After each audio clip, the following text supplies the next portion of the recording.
Want to welcome everybody. Let's do the roll call real quick, and then we'll review the agenda and get into the meat of today's conversation. So, Jason Abadili. Here.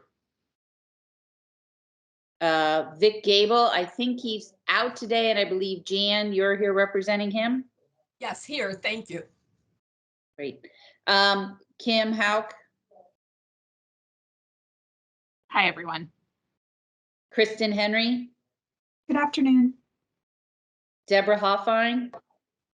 Hello, everyone. Debbie Jenkins. I'm here. Willie Jones. Good afternoon. Kim Kelly. Hi, everyone. Teresa Cobelt. I'm here. Pete Moore. Hello. Rivo Murnix. Here. Janet Stefan. Hello. Bethany Toledo. Hi. Gary Tonks. Hello. Nate Turner. Good afternoon, everybody. I'm present. Jason Umscott.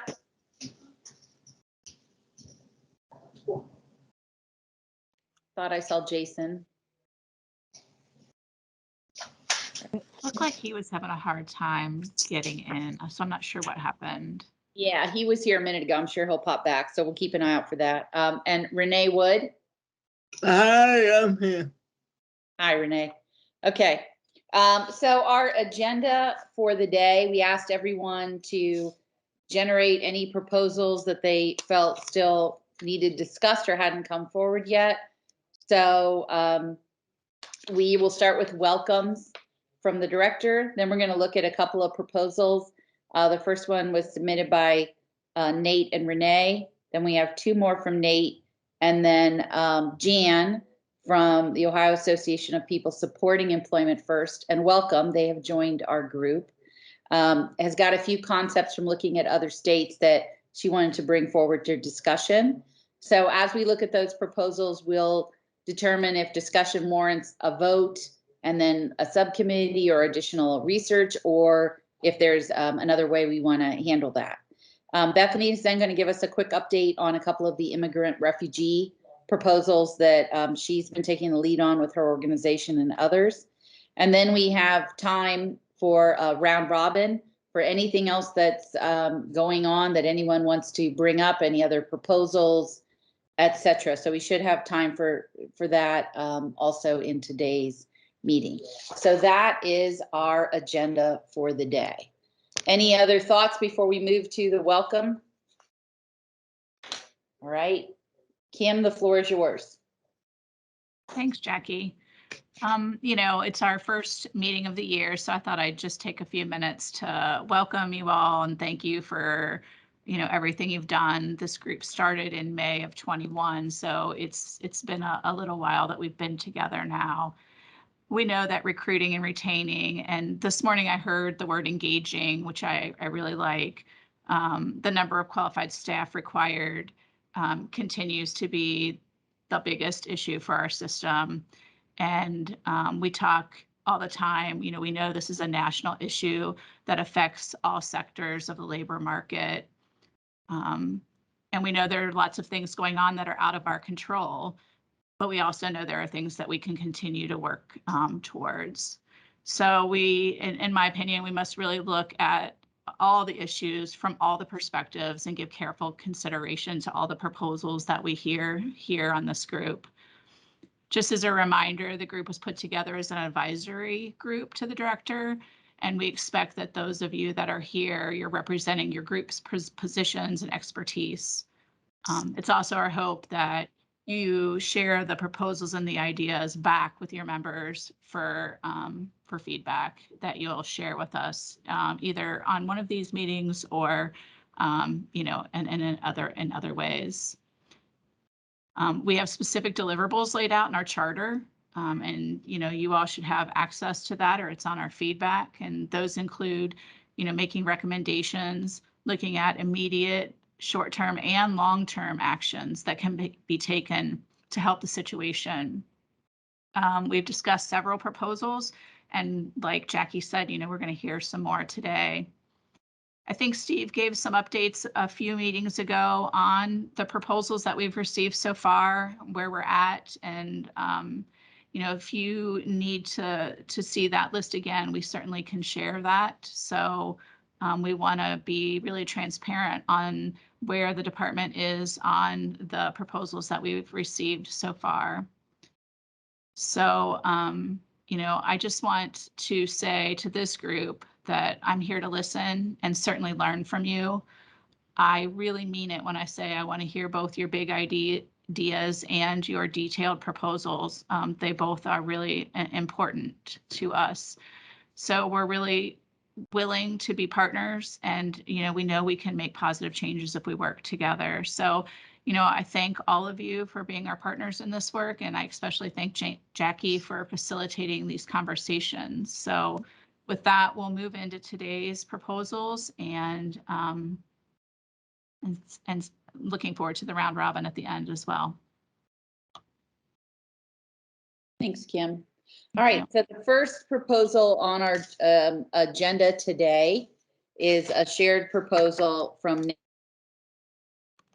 and Renee regarding minimum wage. So Nate and Renee, I don't know which one of you wants to go first, but the floor is yours. You should have all received this proposal. So you have a hard copy or electronic copy in front of you. It was her idea. I just kind of brought it forward, so I'm going to give her the first crack at the apple. Well, I wanted to do some more research on this because Katie Hunt Thomas from the Village Center is really moving forward on this for Ohio and several other states, such as New York, and I can't remember the other states, have already done it. And what it is that different states do it differently. Some have a percentage like 150% above the, I don't know if it's poverty level or above the current minimum wage. I think it's above the current minimum wage. And then other states have a flat rate like $15 an hour. So there's different ways states are doing this. And of course the idea is so providers can't be paid just minimum wage. Like they can't just be paid 8, whatever the there's 80 hour in Ohio. It's 9:30, I believe, this year. Is it 9:30? Okay, so they can't just get 9:30 hours. They gotta get 150% above that. And just for context, that's around $14 an hour. Yeah, this is just to ensure people who are doing this kind of work, which you guys know it's not an easy job. It's not like flipping hamburgers. So we want to make sure that whether they're working in an agency or in a private setting, they're all getting paid a fair wage. And we thought this is one way to ensure that. I know it's gonna cost the state more money, but we gotta balance that out with how it's gonna protect people from not going without care, hopefully. And in addition to what Renee said, I would just reiterate that a lot of people work for the sense of personal fulfillment and just a sense of accomplishment and worth and just the gratitude of making someone's life better. And I think that's the one thing we have as a field is that it is potentially a very rewarding job. And one way to, or basically the main way to express gratitude on the job, we do it with money, right? And so we have to kind of keep that in mind as the workforce dynamics are evolving. That this is a very fulfilling job, and one of the ways we express that gratitude is with a fair and reasonable compensation. Yeah, and to add on to that, with the inflation that we're going through right now, even though it's a rewarding job, it doesn't buy food at 8 or 9:30 hour. That doesn't put food on the table. So we need And sorry, Renee. go And I ahead. would also say, in addition to that, increased wages would incentivize longevity alone, keeping folks interested in the field long term and retaining all of that experience, which is going to, ultimately, I hope it would result in better outcomes, a better focus on self determination, and just happier employees, but also happier teams and happier people with disabilities and just better outcomes.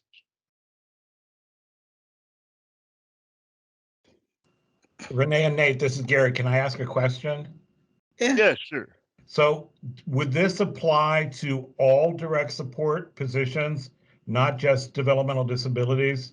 Because you and I both have friends that are served on the home care waiver who make even less than folks on DD waivers. We're talking about a statewide thing, not only DG, the whole system of direct care. Yeah, I think I would agree with Renee that that would be our primary focus, and where the legislative process would take it, I don't know, but that's the goal, that it would encompass all of the systems.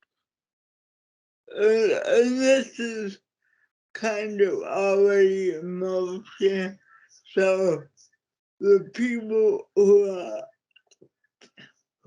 spearheading it are in the independent living centers, which covers all people with disabilities. So therefore I'm saying it covers everyone.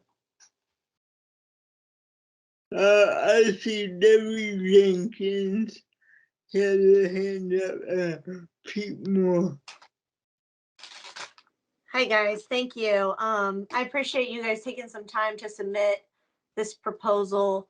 I think it's interesting to be able to see kind of what some other states are doing and how you were able to pull the information from what New York has. I'd love to look into that a little bit more. Honestly, I think this falls in line with the proposal that we submitted earlier this summer, which was really about compensation for direct support professionals and ensuring that we can pay competitive wages. I think that's a theme that we have all been trying to, make sure that we're sharing with all the folks in the administration, as well as the legislature. The challenge has always been, where do we find the funding, right, to be able to support it? I know you mentioned this across multiple different settings, and we have heard the state of Ohio is looking at the parity across different waiver settings, right? Not just the DD waivers, but as well as the home care waiver and some of the state plan services. I will just say, I know there's been, some of us have been talking about that, and I believe personally that our DSPs under our DD waivers are asked to do a lot more in many different areas of support than some of the home health aides are. We actually here at OHCA, we actually represent some home health agencies. So We, have some experience with the services they present and what the scope of those services are. And so maybe not for every individual, but across the board, we may be asking direct support professionals to have different skill sets than some of the requirements under those other waivers. So I think that we may be able to think about the expansion or talk about that across the state, but I would hesitate to say, especially since we're here on a DoDD workforce group, I think that we've got to recognize what we're asking our direct support professionals to do and some of the things and tasks that they're doing for the individuals they serve that are different than some of those other waivers. So I'm not sure how that would affect No, it. Or absolutely. I agree that in many instances, helping someone with a developmental disability can be more complex. And at the same time, I would also suggest that that's why we have the add-ons. And we need to more effectively utilize the add-ons that we have. That's exactly what I was going to say, Nate. This is only a base minimum wage, so you can always have the add-ons on top of that. I think Pete had a question. Probably more of a comment than question. Thank you, Jackie. And I really appreciate Nate and Renee for putting this proposal forward. I do think, to Gary's point, and to Debbie's too, it's been very clear from Director Corcoran that parity across the systems are important. And that's kind of new territory for us a bit, at least at that intensity level. So we're definitely going to have to figure out how to navigate that issue. I mean, it's very clear that we're not going to make much headway if we don't figure it out. And I do think in many ways our services are apples and oranges comparison to others. But is there a minimum across all then as Nate referenced the add-ons? I do want to make a comment about the add-ons though too, that I know that we're going to be working on the DDP and everything else. That the add-ons, if you talk to some providers out there, have faded, because I think the add-ons give, especially around the behavior support and the service specific add-ons, in a lot of ways creates just another argument point for teams. They're not automatic, and they shouldn't be. I mean, you should have to justify them, but I think they've not been used as widely as they should. And I think there's also some feeling out there that providers don't pass those on. And true or not, that's the feeling out there, which has gotten in the way of progress, I believe. So as much as an add-on is a tool now, I think we have to look at ways to get away from those add-ons and actually have the rates specifically reflect the services that people need. So that's all I have to say at this point about those. I just want to make sure I clarify this. I represent the Ohio Homestead Task Force, and they are moving ahead with this across the board minimum wage for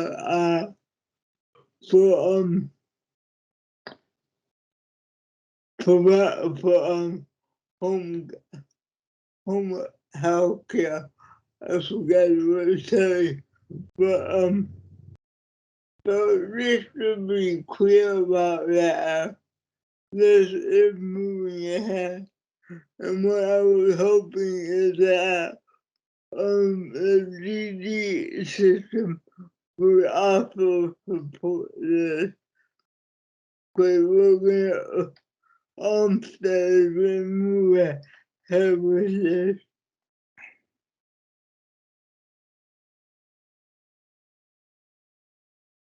I see Teresa has a question, but Renee, can I ask you a follow-up? Yep, go ahead. Has the Olmsted Task Force already identified a legislative sponsor? I will research that. Okay, I meant to do that before this meeting, to be completely honest, but last week I found out at the last minute I had to give 2 presentations on Monday and Tuesday, so I Okay. didn't have time. okay, no worries. Teresa, I see you have your hand up. Yeah, I was actually just going to kind of echo Renee's comments about Olmsted Task Force, in the sense that in the budget last year, there were some, I know people in this group worked on some carve-out language around surety bonds and licensing that left my care folks in a really different position, that are now having extreme difficulty finding independent providers, and will be working to kind of address those concerns. So I think if we, again, speaking in my role in this group, if we did anything that left other groups of people with disabilities out, put them in the position where now they can't find providers, independent providers, other providers, because suddenly someone else is getting a significantly better wage than they could offer through my care. I think as the state and as sort of disability advocates, that wouldn't be something. So I'm glad, Renee, to hear that Olmsted is taking this on across the board, not for any kind of specific system.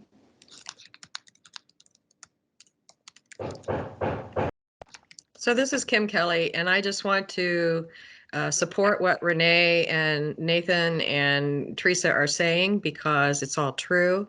Having done home care for 28 plus years, I have heard that over and over and over again, how people in the DOD world get paid more than people who are not in the DOD world. And we see providers shift from the aging area and the Ohio Home Care and the My Care Ohio areas into the DOD areas because they can make more money. Bottom line is, it is all about the money. I am embarrassed to pay anybody $10 an hour to come in and do the care that is needed for my son. I mean, I won't do it. And that's why I utilize the agency that I use, and I pay my staff what I pay them. We do have the medically fragile and the complex need add-ons. It has served very well.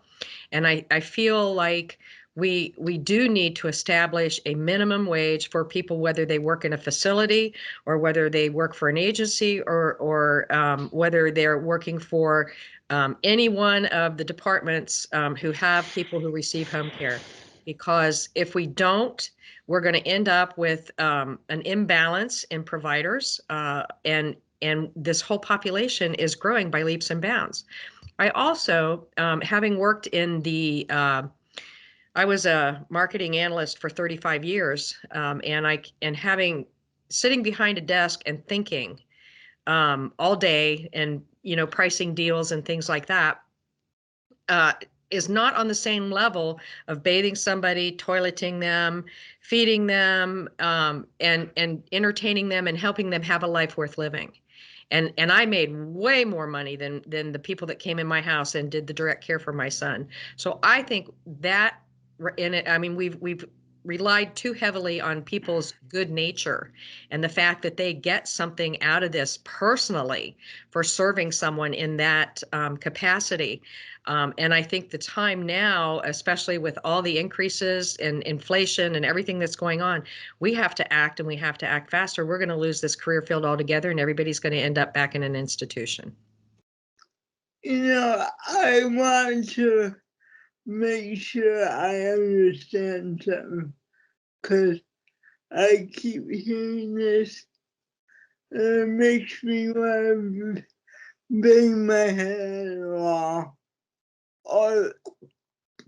Although I agree with the DD system does more as far as services such as helping people get jobs and supporting them in jobs. To say that our people need more than other disability groups such as AG and Ohio Home Care. It's just flat out wrong. Somebody Renee, I want to clarify. That's not what I was saying. What I was trying to say is that the service definitions are different.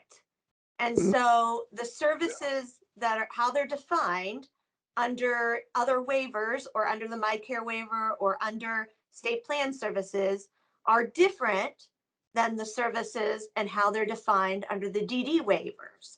So that was all I was really getting to, is that if we're going to look at parity and reimbursement rates, which, as you guys know, reimbursement rates are what's needed in order to pay people the wages that we have to pay, right?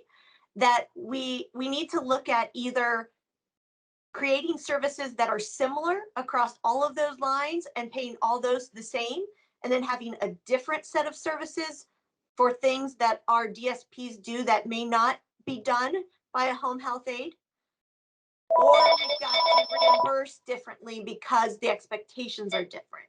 So I don't care which way we go, but I think we need to recognize that the scope of what can be included under homemaker personal care is broader than the scope of what can be included under home health aid service, or the scope of somebody who's providing adult day services is a different scope. Not saying more or less or whatever, but a different scope than what is provided under home health aid services. So I think that is really more of where my concern is, and where our members have concerns, is that when we talk about trying to align the rate structures for these various services across the different agencies across the state, we need to look at the scope of the services and what can be provided under that scope of those services, and make sure that's also the same, and then determine where services that are above that scope, where that would fall and how that would be reimbursed separately.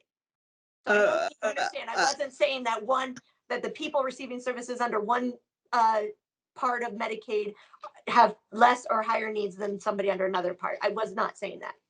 Okay, I agree with you, Debbie, and not only you, it's for other people. But I think we gotta be really careful that we're talking about services. The GD system offers more services. It's not necessarily that our category needs more. It's that we offer more. That's the difference. And you gotta be careful about that, because it comes off as we are so bad off than any other disabled group that we need more, but you offer more. That's the difference. Yeah. I see Gary has his hand up, and then Jason. Gary? Well, sort of to piggyback on what Debbie said, I worked with Director Corcoran when she was at Opera, I think 23 years ago, to try to do this. Of course, the money was a challenge, but it ended up not being the major challenge. The major challenge was getting the Department of Aging, Job and Family Services at the time, ultimately Medicaid, and DD to agree on what provider qualifications were. So it's kind of aligned with what Debbie was saying, but for every payment rate, there has to be an accompanying, and this is what the qualifications are. It got to be as simple as, does everyone need first aid training?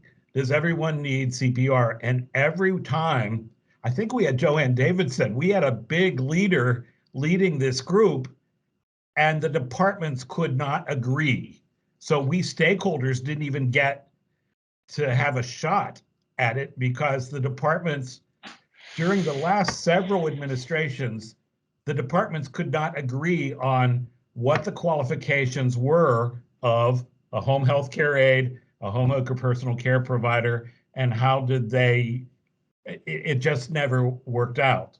As far back as the Voinovich administration, people were recognizing in some homes, grandma's on the passport waiver, dad's on the home care waiver, and son is on the IO waiver. And we've been paying 3 staff to go into one home to provide similar services at different qualifications and different pay rates. So I've been here 25 years. I wish you well. I really support what you want to do, Renee and Nick, but it's going to take a deeper dive into what are we expecting as well as what we're going to pay. The minimum wage alone isn't going to, I sound like a naysayer today, but I agree with what you want to do. We have to back up and what are the qualifications and the expectations. I've done both.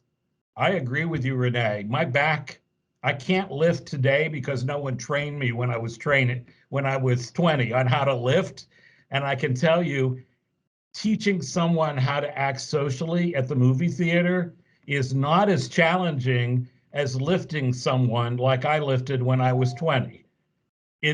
They're different skill sets, but the fact that I was paid less because I was lifting versus going to the theater with someone never really quite made sense to me either. Yeah, and I would say that I don't think we're going to resolve anything with these 3 proposals today. I just think it's important for us to have these conversations and figure out next steps on how to try and move some of these needles.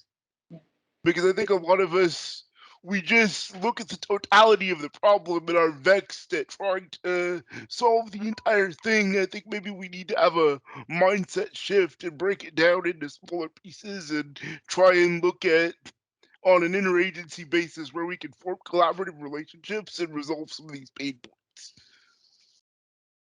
Nathan, I see Jason wants in, and Teresa has pointed out in the chat room that the New York law has not passed yet. I did a little research. I believe it's in front of their Senate Health Committee at this point. So it is still moving through their process. Some of the other states, it is finalized, but we could do a lot more research. Jason, you wanted in. Yeah, just 3 quick points. One, I think the proposal's good. I think it's a variation on a theme. Every proposal we have comes down to one thing, and let's not mince words. We don't have the money to pay the people who are doing the work. It is what it is. It's just a different variation on a lot of our themes.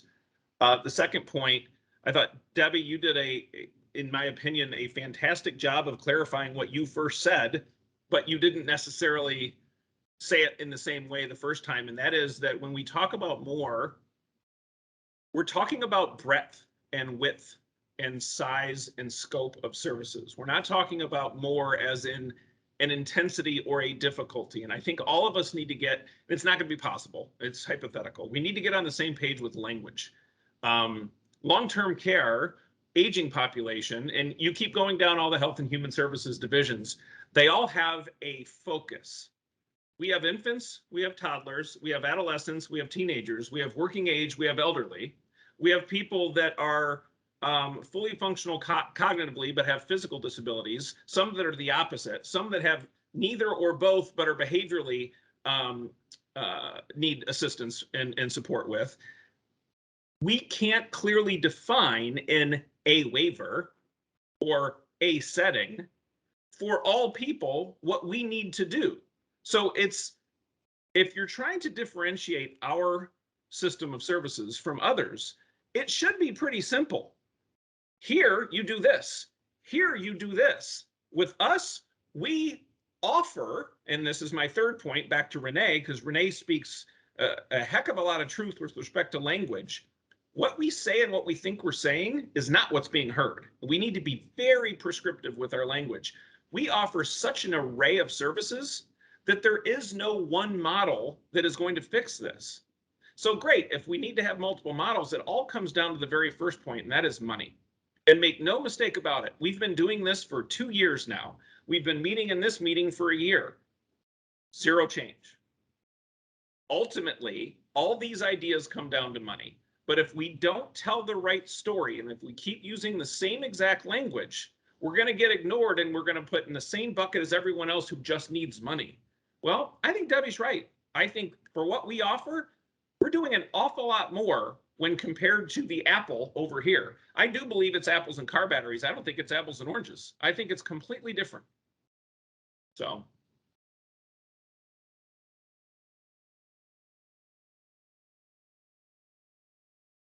Hang on, I'm trying to get my system over to see who has their hand up right now. I apologize. Does anyone else want in on this conversation? Okay.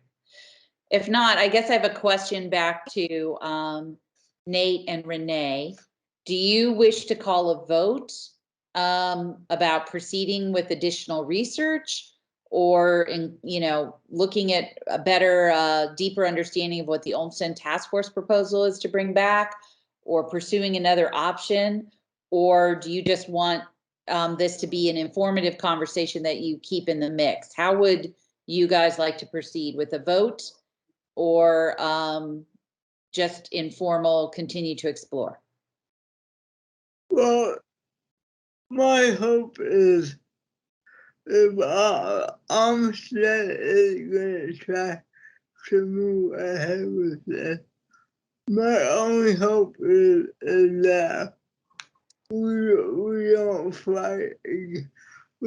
fight against each other, and we support each other. And it's okay for DD to say we offer more services, we offer a bigger scope of services, but we can't fight each other on this. So if you would like me to bring in Katie Hunt Thomas just for like a 15-minute presentation of what we're talking about, so you guys all understand, I would appreciate that. Okay, so you're leaning toward getting a little more information from the Olmsted, maybe even letting a few of those folks present here, in the hopes that this group would align its advocacy behind it, and of course could do more, but align that as a minimum. Yeah. Okay, how does that feel to you, Nate? Uh-oh, you're on mute. Oh boy. Well, eventually I'll figure this out. That's a fine next step, hearing more from Olmsted. I don't know if we want to table the vote for a later date, or if we just want to continue the discussion, but I would like to have some sort of mechanism for, I don't know if accountability is the right word, but just kind of tracking developments in this space. Okay. Well, I would suggest then, in line with what we've done with other proposals, that we do a quick roll call vote on continuing research, specifically around what Olmsted's proposing, but also research about maybe what some of the other states are doing as well, and then to bring that back to the full group for further discussion. So is that acceptable to the two sponsors? Fine. Yeah. Jackie, this is Teresa. Can I suggest that the research, I mean, Nate and Renee included questions in their proposal that I think are important questions as part of that research. So I guess Making sure maybe the additional that ones, but including the ones that they've offered there. Okay, I think that's a really good point. All right, so basically we're voting that we're supportive of the overall intent and want to have more research before a final decision is made. Jason, I'm in alphabetical order here. Yes, approve. Kristen, Yes. Debbie Jenkins, So you said two things, and I'm not sure that I can say one way or another on being supportive, but I'm okay with moving forward with getting additional research and bringing that back for further discussion. and that is what we're voting on right now. Okay. So you're okay with that? Thanks for clarifying Yes. that, Debbie. I probably like talked in circles a little when we got started. Thank you for that. Willie, Yes. Kim, Kelly, Yes. Teresa, Yes. Pete, Yes. Janet, Yes. Bethany, Yes. Gary, Yes. Nate, Yes. Jason. I know Yes. he's good. Yes. I thought you got back in great. And Renee. Yes. Okay. So is there anyone who would like to volunteer to be part of doing a little bit of that research before we move on to the next proposal? This is Teresa. I'm happy, Renee and Nathan, to Yeah. touch base with you. Sure. Okay. All right, and if anybody else decides they want to hop in, put it in the chat room and we'll catch that. Or you can always reach out to myself or Steve Beha and we'll help make that happen. All right, the next proposal on our agenda today was submitted by Nate. And this sort of flows from the conversation we just had about the add-on. And it also ties back to a conversation I think we had earlier in the task force. So Nate, the floor is yours. I know we're 15 minutes in. I don't want to spend a lot of time rereading, what was written. So if folks have questions and they just want to ask, or do you just want a brief sort of summary of the proposal first? Maybe a brief summary in case people didn't have a chance to do all the prep work. Okay, so this proposal is it's related to the competency and longevity add-on. And it's a tighter proposal in that I'm just proposing that we would amend the competency and longevity add-on basically to compensate folks that have the state tested nursing aid license, as they could use that to kind of substitute for some of the training like the DPAS certification would.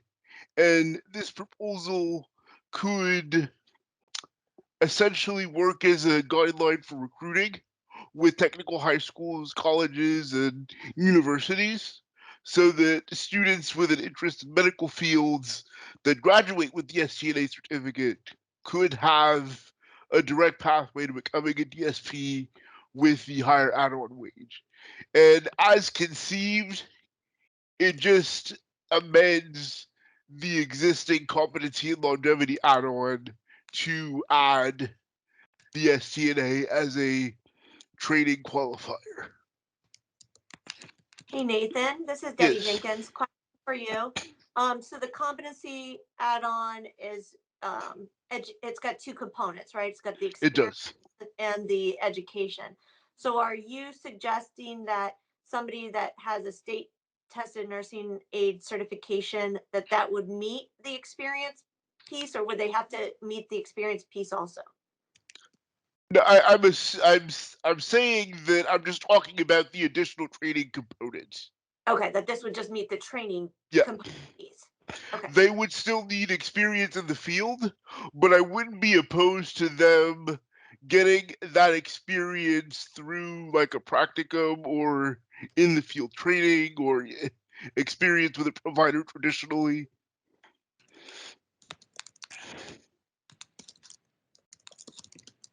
So yeah, it's a very narrow focus. It's just taking the competency and longevity add-on we have and allowing the STNA to comp for that training piece. Basically recognizing that those hours of classroom instruction, would be analogous or similar to the, I think it's DPATH certification. So Nate, I want to throw a question to, I don't know if it's Okay. Deborah or someone else from the department. When we were writing this up, it came up that this might require, even though it's a very specific change, it might require opening the waiver amendment. Can someone from the department help clarify if that's accurate or not for something so specific and narrow?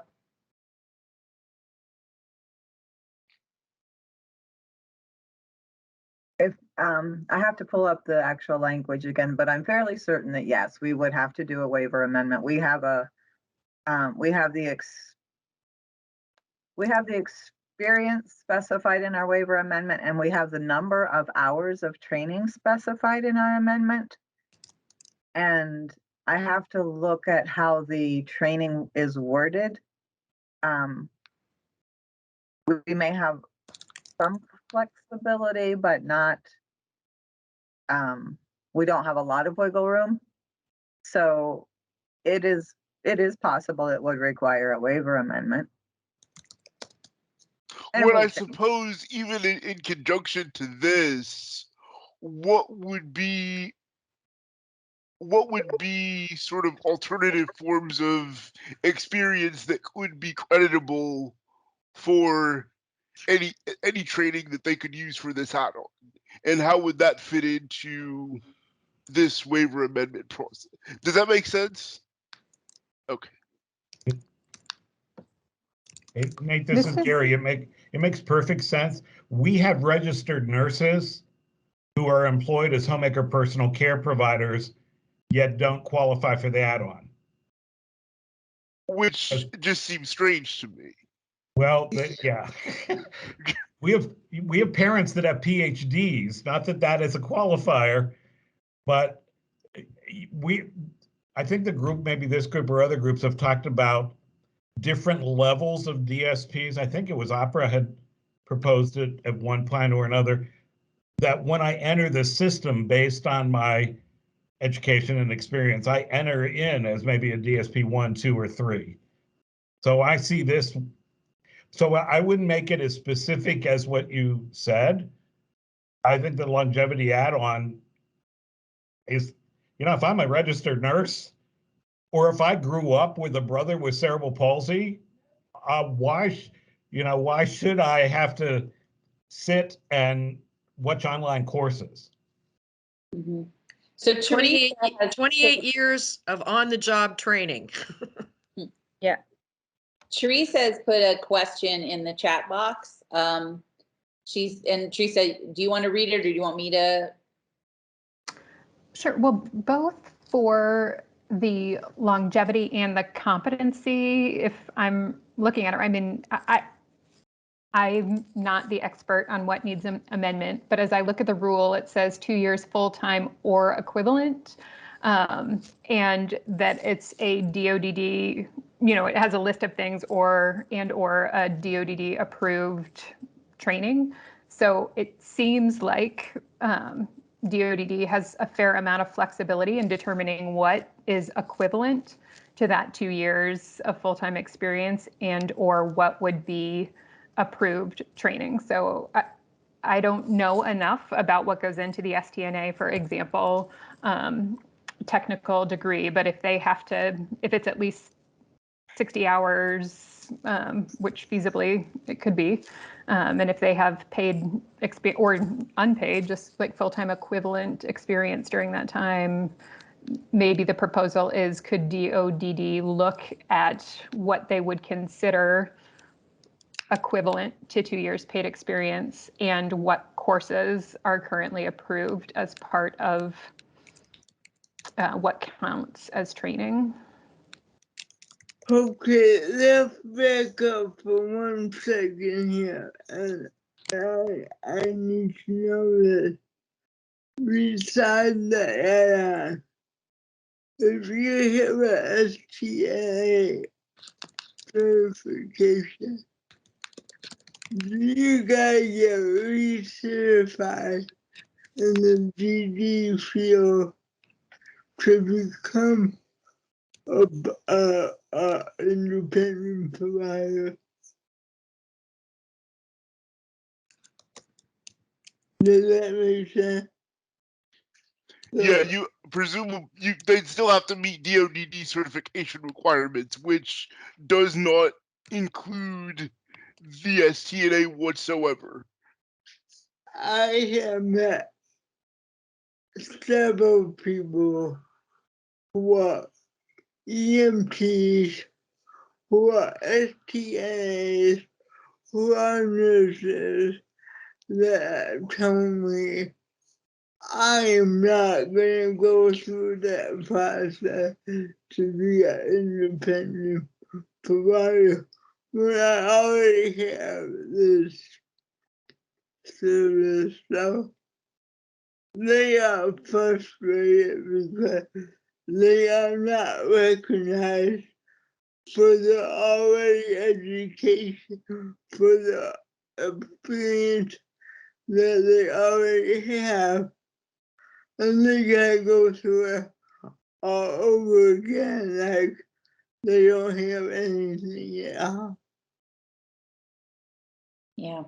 So I don't know, Deborah, if this goes back to you or if it goes to Kim. I know at previous task force meetings, we've talked about these add-ons, and I think Clay had talked about them a little bit, and you've talked about them a little bit.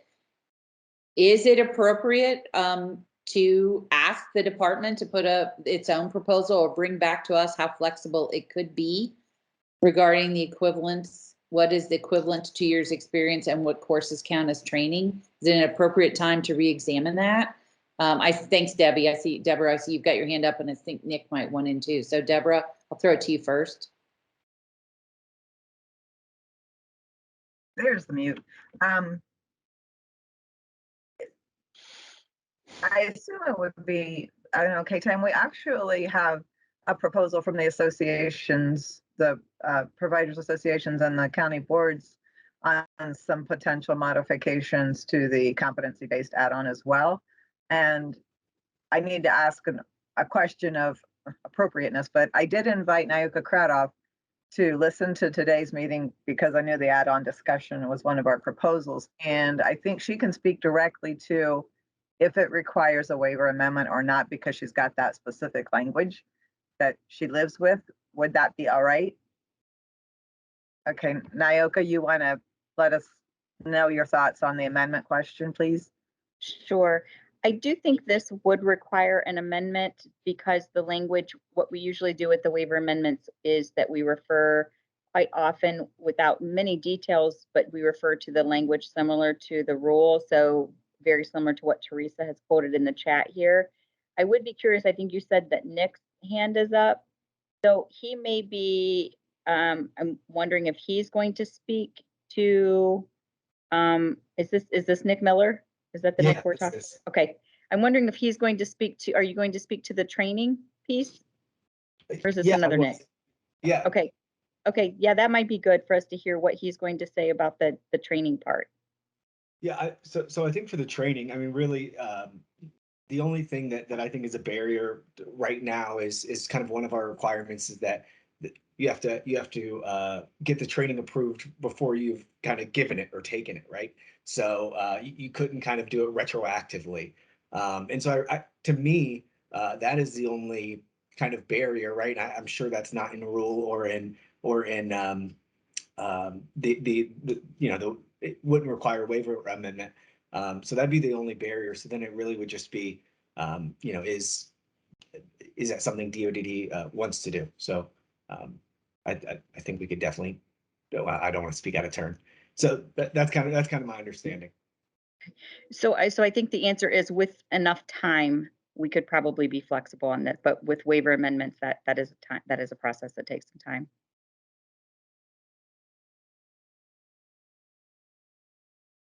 I think Jackie. You're muted. It sounds like the department may need to do a little bit of a huddle on this and bring something back to us. I see though that Pete had his hand up. I think it's still up. Pete? I was very indecisive on whether or not I want to say, I put it up and put it down. My arm got tired and I stopped. I think I was just going to echo what Debbie Halfine said. The association did submit a proposal to modify this, more the short-term fix to see if even we could use the Appendix K avenue to be able to put something in place short-term to get us through, get as many people on board to the add-on as possible. I see Kim Kelly wrote in the chat that, you know, there are some administrative barriers out there that kept providers from using it. There's time factors with DSPs being able to take the training, and, you know, if they did do the training, it, you know, the return wasn't maybe worth it. There's all kinds of issues we're trying to address. But I, you know, this coupled with the minimum wage discussion is very interesting. Why do we have this add-on when maybe we should just advance everyone to a spot then and just have a fair wage for the work that's being done. So I've battled with it personally, to be honest, on what route to go. But it's from my perspective, as far as maybe a quick fix, get as many people, reward longevity even more than competency, was the motivation to pursue this at this time. But it's a stepping stone, I think, to the bigger conversations we had previous to this one. So a bit of a short-term proposal to pursue with the more medium term where we might need legislative action. And Willie Jones from OACB did meet with me and shared with me their proposal. I don't know if it's gone through Jackie and gone on the form that we have, but he did share with me a proposal they have, and I don't care if this proposal gets kind of combined with that one, but it was the only thing that wasn't clear to me is whether he was proposing a new add-on or the same one. But the one as I envisioned just bolted on that STNA piece to the existing add-on, but I agree with OACB's larger vision for the credit, and I wouldn't mind seeing this work or piece be folded into that. So it sounds to me like maybe a natural next step is, since we have a couple of different add-on proposals right now, you know, maybe we work with the department and see if we can crystallize something to bring back to the next meeting. Does that sound like a logical step to all of you? Okay. All right, I see some thumbs going up. All right, so we have a couple of proposals into the department. The department's obviously got a handle on those. We've got Nate's specific proposal.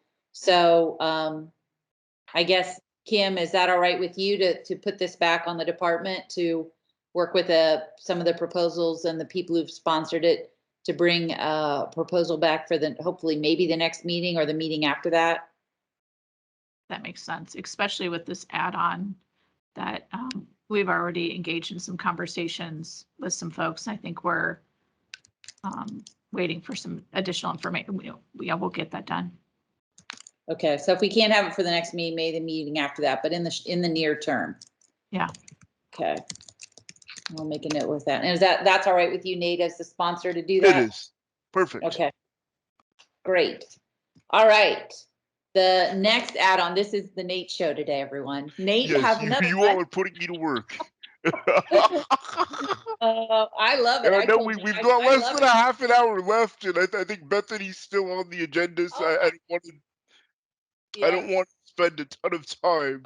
But I think all three of these proposals are related in some way. And the third one specifically focuses on a shared cross-agency certification application, which doesn't say anything about the services. This is just, as we're engaging new providers, it would be nice if providers focusing on direct care had one door or one online portal that they could go to where they could certify for ODM, aging, mental health, DD, and Medicaid with one application, and they would still have to provide all of the relevant documentation for each system.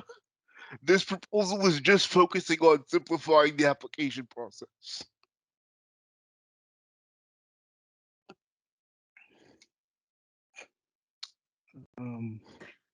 I'd like to just say,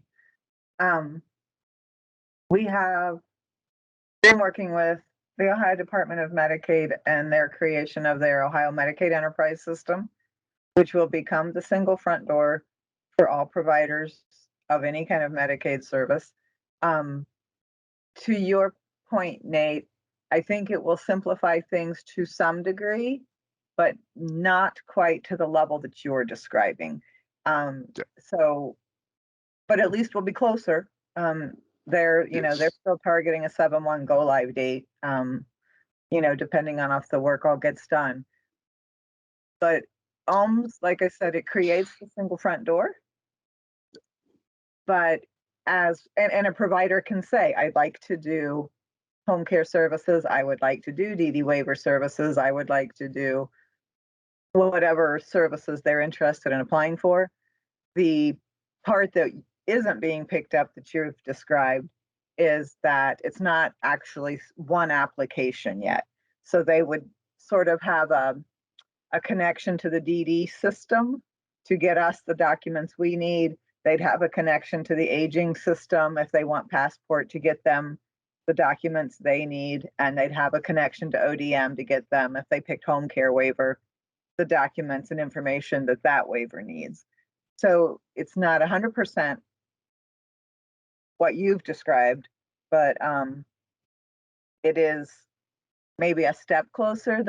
Providers won't have to intuitively know that they need to go to 3 different places. They'll have one spot and they can sort of branch out from there. So I think that's a step in the right direction.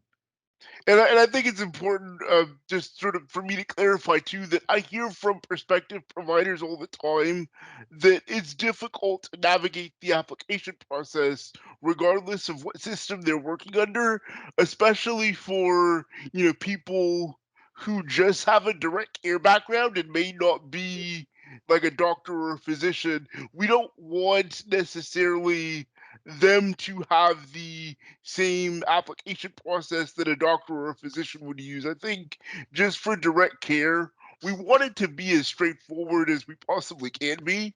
So I think nuanced in my proposal and making one front door is that it's one front door for people who want to provide direct care to bring people into the system as easy as possible. It's still a mystery to me why, if somebody wants to be a HCP, why they gotta go through a process for each different system when we're in need of cross the board here in the honor system. I mean, Jane said it perfectly earlier. You got 3 people working in one house because they all are under different systems. That is just, that's a bad way to use resources when you can use one person in a house for all 3 systems. I just don't get it. I'm thinking, for the interest of time, if it's okay with you, Nate, some folks in the chat box, I think Kim has pointed out that she's seen a presentation around what the Medicaid Enterprise is going to do that Deborah brought up. Maybe we need to bring a little bit more of that information back and then see what, if anything, is a logical next step, or maybe understand in the larger sense of where the Medicaid Enterprise System has got something scheduled to be a next step later. Does that sound like an appropriate next step for this proposal to you? Yeah, I'm perfectly fine with semi-tabling this. That's fine. Okay. Well, and as Kim said, she's seen presentations. Obviously, Deborah's aware of what's going on. So let's check into that, and then we can bring it back and see if we can, come up with something more pointed that we really want to recommend or that would fit within the current scheme, if that makes sense. Sure. Okay, thank you. Great conversation on these Thank proposals. you. You were great at listening and facilitating. Well, I just want to thank Nate and Renee for bringing some concrete proposals forward. It led to some really excellent conversation and good identified next steps. Jan, I don't know if you were able to come back on the call. She had sort of a family issue that came up right in the middle. Back. She's back. Excellent. Jan, you're next. You just wanted to share some of the research you're seeing from other states to see if that sparked anything for all of us. So the floor is yours. Right. Thank you. Yeah, Vic Gable, who will be sitting on this group, I'm just sitting in for him today because he had another work commitment. He came across these particular states in his car travels and that, and so wrote up a summary. I don't think they're in any proposal format since we're just kind of new to this group and that. So, but he did want me to share them. Two of the states, I'm sure some of the things that you've read in here are very similar to what's happening within provider agencies now in Ohio and that. So like California, this was a particular organization that shared this information and, had a lot of success keeping their staff throughout the pandemic and that. And so they, the way they accomplished this, and this is no new news to all you guys, is that they pay attention to team building, staff satisfaction, training, working with each staff member to accommodate their preferences and work around their needs as much as possible. So they do a lot of flexing, my understanding, within their schedules. So maybe they're splitting an 8-hour shift into 2 part-time, which we hear a lot about that with people with disabilities in working with businesses. Businesses are becoming very crafty at doing things like that. And then just putting a lot of more effort into their hiring and being proactive. So a lot of the things that you all are doing and probably many other providers within opera organizations. So that's nothing new. Vic just wanted to share what was coming out of California and that they do have a rate study that's going on right now that is being funded, but they don't have the results. They're hoping to have that this year of that. And then Michigan does pay a premium pay for a number of their codes, but it's not all inclusive in that. And so they now have, Michigan now legislatively provides $2.35 an hour for those codes for face-to-face time. So they provide that additional amount for also for direct COVID exposure in group homes and that. So, and again, they talked about, paying a referral bonus, a sign-on bonus, interviews, shift differentials, things like that. Same thing that's going on in Ohio across many agencies, which I know us families are very thankful for all of that. And the big thing between these two states is that positive feedback is priceless. So, which was some of the conversation just previous to this. And then finally was South Carolina, which is interesting. This came out of their state DD system, and they call it weekend warrior pay. So they pay specifically weekend staff extra on the weekend with the understanding that those that are working during the week cannot work weekend shifts. So it gives their staff much needed time off so they don't have the burnout in that. And the weekend folks can only work the weekends and they will earn more, but they don't get benefits. So for many staff working 7 days with no breaks, particularly in the residential settings, they have found that this has been very helpful in maintaining staff and not having the shortages that they were seeing prior to implementing this. And then during holidays, having the assurance that you could have some time off with your family was very helpful to the staff. It did come from the state for some of their facilities. So those are the 3 states that Vic collected information on during his CARF travels. that he wanted me to share today. So I don't have much more details about that. The Weekend Warrior one sounded pretty interesting. I like the name itself. But anyhow, that's it. Thank you very much. Thanks, Jan. Does anyone have any questions or comments? I did share with Jan prior that some of the California and Michigan ideas are the kinds of things I think that we've all talked about, the RFP for the whole rate structure, that those are probably some of the same kind of ideas that would be examined. So we did have that conversation ahead of time so that she knew that some of these kinds of ideas had been talked about here. All right. Thank you, Jan. We're glad you guys are here. All right, Bethany, did you want to give us an update on some of the programs that you've been pursuing around immigrants and refugees? Yes, and I'll try to do that very quickly. But first of all, I just wanted us to maybe think about potentially meeting in person in the future. These meetings seem to go so fast, and I think maybe, in the next month or two, if our comfort level is at a place where we would consider getting together, that might be really good, to come together for a full day so we can really expand on some of these, conversations that I think could be even more robust.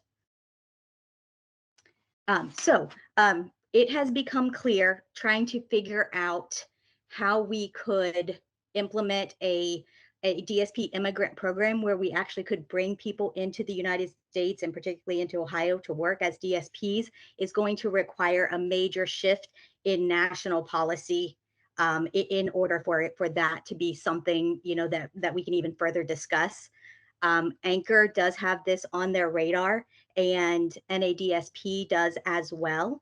Anchor is trying to feel out their membership and looking at policy and seeing where they want to take a stand with this. NADSP is getting ready to host their very first advocacy symposium in March. And two of the major goals for that symposium is to advocate for a standard occupational classification. And the second is to assure the effective implementation of workforce initiatives that have been authorized through legislation. And OADSP will be the state lead for Ohio. So we will be supporting direct support professionals and frontline supervisors to have virtual meetings with people on Capitol Hill. And right now, registration is open for that. It is free for anyone to attend. I'm going to drop the link in the chat so that if anyone's interested or wants to pass that along, they are more than welcome to do so. It's a kind of a 2-day event. The first day, I think it's about a half day, and it's more training and learning about policy and speaking with people on Capitol Hill. And then the second day is actually the day where they will meet virtually with people on Capitol Hill. So those were kind of the national things. Here locally, OADSP is working on putting together a resource for county boards and providers that would connect them to support to agencies that coordinate immigrant and refugee settlement activity. So mainly people that are looking for work or looking to settle somewhere in Ohio and will need to be employed at some point in time. Once we have that resource put together, we plan on sharing it widely. Just an interesting and not surprising fact that we've learned from a couple of these organizations is that even immigrants coming into this country, people fleeing as refugees, are not wanting to take jobs at $12 and $13 an hour. They are really looking for jobs at $16 and $17 an hour.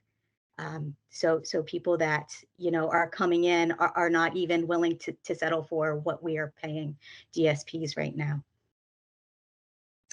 And I think that pretty much condenses what I had to share. So if you have any questions or want to reach out to me after the meeting, please feel free. And I'll go ahead and drop that link for that advocacy symposium in the chat.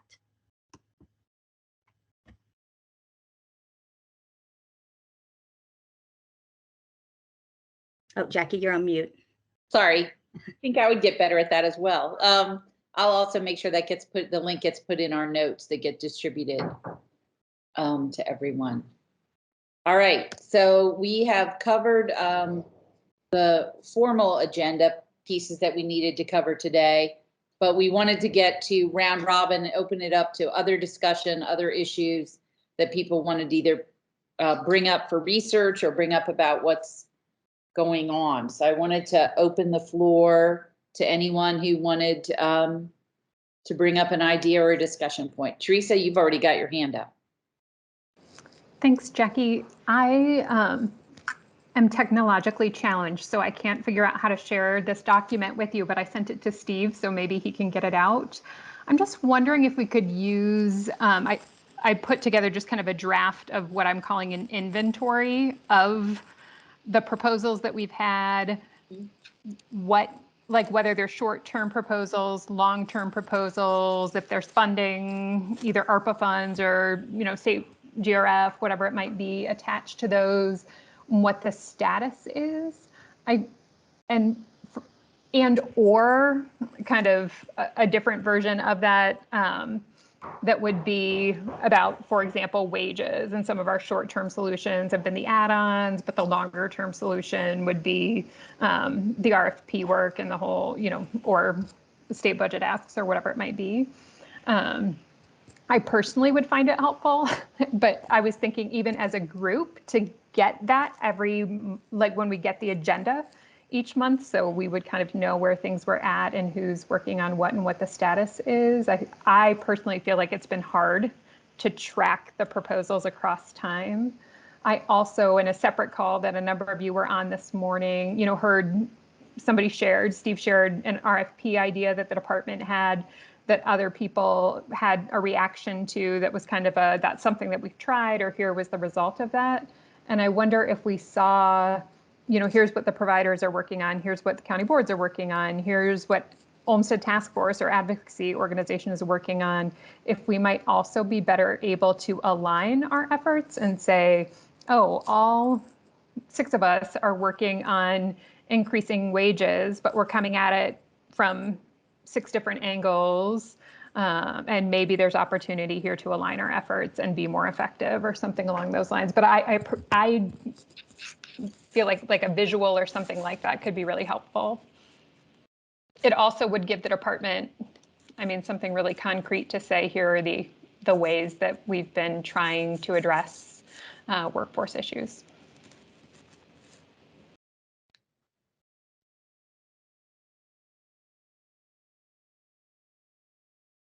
Teresa, I really like that idea. I'll be honest, I try to share with my members all the different discussions that we have and the various proposals that are out there, but it's even challenging for me to keep up with the status of where they're at. And sometimes that's happening in, different small groups, whatever. I think it would be helpful to be able to have, one kind of update document on what the status of various proposals are. It would also help us to make sure that we're kind of understanding what's going on in various different places. I did want to, and along those lines, I did want to point out, Bethany, I know you talked about immigration and refugees, and we've also done a lot of different work around some of those things. So maybe, Bethany, I can touch base with you outside of that and talk about some of the efforts that we've done around that too. Sure, that would be great. Thank you.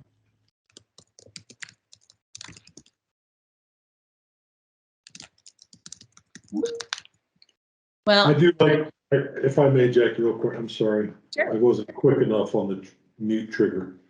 I do agree with Teresa. I do think a comprehensive summary of what we're doing is important. And I, like Debbie, like to share things with our members about what we're doing, and it's very important.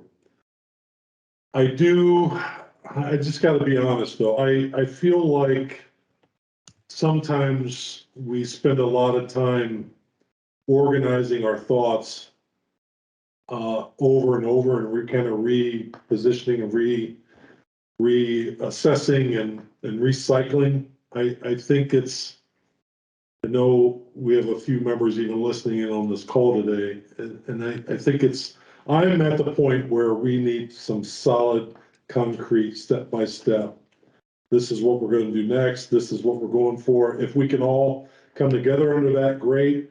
But the urgency is growing and growing every day. And I know you guys feel it, those who have children in our system. Providers are feeling it. All of us are feeling it. And it's very important that we show movement. So I like the idea of organizing the information so we can show progress and movement. And I hope this group can work together to get that movement going. And there have been things that have been done. I think someone said earlier, you know, we haven't accomplished anything. I don't completely agree with that. I do think there's been some things that have been talked about here and things that have happened here or outside of here that have made an impact. As I've said many times, it's going to take 1,000 things to address the situation we're in.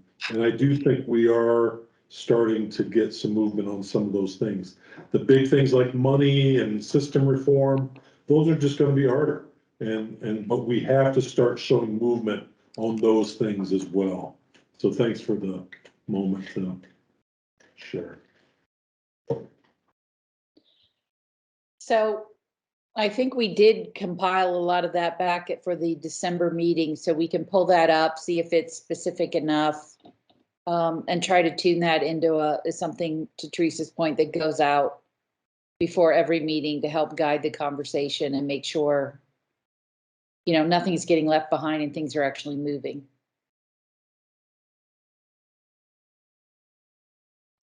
Is there anything else, anybody else? We've got a few minutes left that anyone else wants to bring forward. Any ideas, proposals, comments, reports? Okay, so here we go. Jackie, this is I'm Kim. sorry. I just wanted to say that I got into our Teams files, and I found this letter from Nick Crum, and I think he's on here now, and he might have gotten off, but it's about using non-disclosure, non-compete and clauses or agreements that staff must sign. And I've run this by a couple of other people, and the first words that come to mind are indentured servants. So I do think we need to look at how agencies who have their employees sign these non-compete, non-solicitation employment agreements, how this is impacting the DSP workforce. And I understand, I mean, like I said, you know, I've been doing home care for years. I've used agency and IPs, and I totally understand why some of them are doing it, especially given that we're giving bonuses and things like that. But I do think we need to find out or understand if this is adversely impacting the workforce. All right, I'll put that on the to-do list. I think Steve Beha had his hand up too. Yeah, thanks, Jackie. Just a really quick update. We had a proposal a little while back, I believe it was from Willie Jones, around the critical in-demand jobs listings that are on Ohio Top Jobs. We've had great conversations with the Office of Workforce Transformation, and they just did a systems update around the new year, maybe a little later in January. And so while the categories themselves did not change because they are based on SOCs, we were able to get direct support professional added to the label. So at least there is a visual recognition that they are a part of those categories when people see them and if they're searching by critical jobs. So I just wanted to give everybody an update on that. Really thankful to the Office of Workforce Transformation for making that change and listening to this group's proposal. So that's an achieved proposal. I don't know, Willie, if you have any thoughts on that or follow up. I'll take the thumbs up. Thanks. Great. Thank you, Steve. Okay, anything else for the good of the order today? I have on the follow-up from the different proposals today, follow-up around when we might feel comfortable having an in-person meeting, and then follow-up regarding how we put together a compilation of what's been achieved and what's still pending and in the queue. So figuring out the appropriate way to put that together so that it's meaningful and helpful. All right, let me throw it back to our director then to close out the meeting.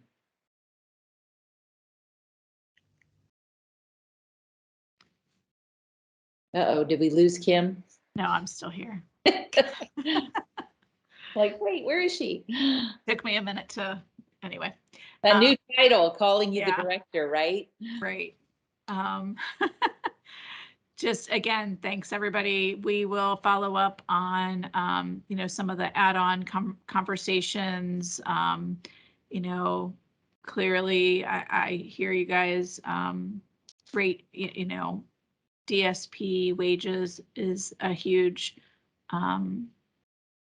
topic to tackle. And I know that's on the top of everyone's mind. So we will have some internal conversation and be ready to talk about it again next time. And I more than likely will be calling some of you to, we've heard lots of proposals around this and they all take a little bit of a different spin, right? So I think I'm struggling to just figure out the approach that everyone wants to get behind and take. So we'll be having more conversations for sure. So thank you to everyone. I just want to thank everyone also and remind you to keep the proposals coming, even if it feels like a small proposal, it can lead to a deeper conversation, or it might be one small thing we can get fixed. So if you have any proposals, please feel free to forward those and we'll make sure they get in the queue. All right, thanks everybody.